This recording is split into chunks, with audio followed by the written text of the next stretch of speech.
നാഷണലും ഇന്റർനാഷണലുമായിട്ടുള്ള എല്ലാ കമ്പനികളുടെയും ലെൻസും ഫ്രെയിമും ന്യായമായ വിലയ്ക്ക് ലഭിക്കുന്ന കൊച്ചിയുടെ സ്വന്തം optical showroom Jesal opticals. Jesal opticals, opposite TB hospital, Karivelippady, Kochi. യുവകവയിത്രി റെനീഷ്യ MS-ന്റെ രണ്ടാമത്തെ കവിതാ സമാഹാരമായ മഴമുഖിയുടെ പ്രകാശന കർമ്മം നടന്നു. യുവകവയിത്രി റെനീഷ്യ MS-ന്റെ രണ്ടാമത്തെ കവിതാ സമാഹാരമായ മഴമുഖിയുടെ പ്രകാശന കർമ്മം എറണാകുളം രാമവർമ്മ ക്ലബ്ബിൽ വെച്ച് നടത്തപ്പെട്ടു. ചടങ്ങിൽ പ്രശസ്ത സംഗീത സംവിധായകൻ ബിജി ബാൽ, കൊച്ചി മേയർ മിനിമോൾ VK എന്നിവർ ചേർന്ന് നിർവഹിച്ചു.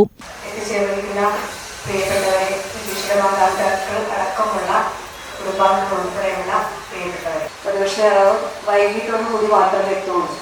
അതുകൊണ്ട് തന്നെയാണ് ഈ പരിപാടിയിൽ വളരെ ധന്യമായി വളരെ ആഗ്രഹിച്ചിരുന്ന ഈ പരിപാടിയിൽ പങ്കെടുക്കാൻ സാധിക്കാത്തത് കൊണ്ട് പ്രത്യേകിച്ച് എന്നോട് വിളിച്ചു പറഞ്ഞു. രസകരമായിട്ടുള്ളൊരു ഇൻസ്റ്റൻസ് അവിടെ നിന്ന് നടന്നു.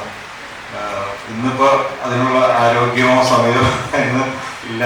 നിർഭാഗ്യവശാൽ ഈ പുസ്തകം ഞാൻ വായിക്കാനും പറ്റിയില്ല. പക്ഷെ വായിച്ചാലും ഇല്ലെങ്കിലും ഇനിയിപ്പോൾ എന്തായാലും ഉറപ്പായിട്ടും വായിക്കാൻ വീട്ടിലൊരു കോപ്പി ഇട്ടിട്ടുണ്ട്. അത് എന്തായാലും കൺസൾട്ടൻസി അല്ലേ ജോലി ചെയ്യുന്നു, അതോടുകൂടി എഴുതുന്നു എന്നൊക്കെ പറയുന്നത് വലിയ ഒരു കാര്യമാണ്. കൗൺസിലർ KVP കൃഷ്ണകുമാർ, പിന്നണി ഗായിക രശ്മി രാജഗോപാൽ, അലീന ഷെബിൻ എന്നിവർ സംസാരിച്ചു.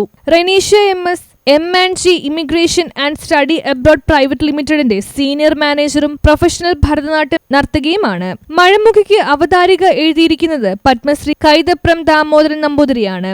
ഗ്രീൻ ബുക്സ് ആണ് പ്രസാധകർ. റെനീഷ്യയുടെ ആദ്യ കവിതാ സമാഹാരമായ ആഷാഢമഴയിൽ എന്ന പുസ്തകത്തിന് അവതാരിക എഴുതിയത് MK സാനുമാഷാണ്. ഇത്തവണയും മാർച്ച് ചെയ്യണമെന്നായിരുന്നു ആഗ്രഹം. പക്ഷെ എന്തുകൊണ്ടോ അത് കൈതപ്രം സാറ് മതി എന്നുള്ള ഒരു തീരുമാനത്തിലേക്ക് വന്നു. പിന്നെ സാറിനോട് കോണ്ടാക്ട് ചെയ്തു. സാറ് 100% അല്ലെങ്കിൽ 100% മേലെ അത്രയും സന്തോഷത്തോടെ അതിനെന്താ മോളെ ഞാൻ എഴുതരാം, വന്നാൽ മതി. ആന്റണിയുടെ ഫ്രണ്ടായിരുന്നു ദീപാങ്കുരൻ. അപ്പൊ അങ്ങനെ ഒരു കെയർ ഓഫില് സാറിനോട് സംസാരിച്ചു.